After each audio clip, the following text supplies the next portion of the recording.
So ito na yung servings natin mga ka-farmers. Kulang-kulang 2 kilo.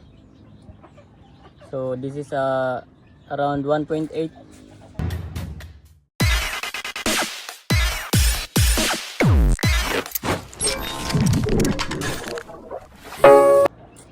So ito na yung servings natin mga ka-farmers. Kulang-kulang 2 kilo. So this is around 1.8. So ito na yung pakain natin.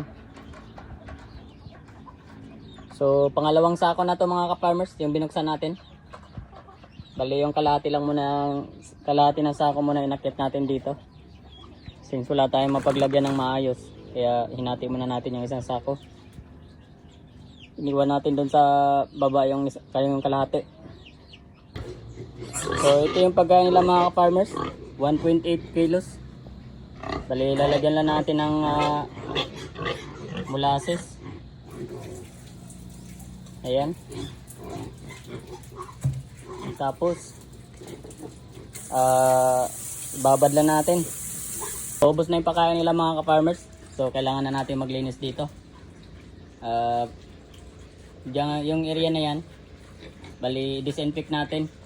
Bubusan natin ng sabon na may sunrock, tapos i-brush natin. Kasi tinanggalan natin yung mga risal dyan. So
yung mga risal doon.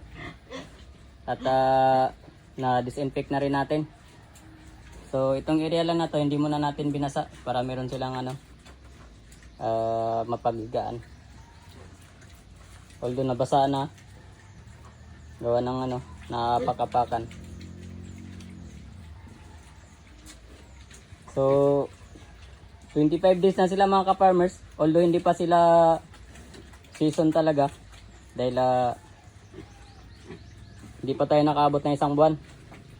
Pero makikita natin sa mga katawan nila daig pa 1 buwan. So mabilis na talaga silang maiinitan, kaya tinanggalan natin yung rice hull. At tingin ko kaya na nila yung lamig dito.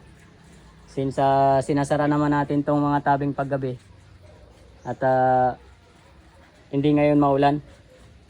So tingin ko kaya na nila mga ka-farmers.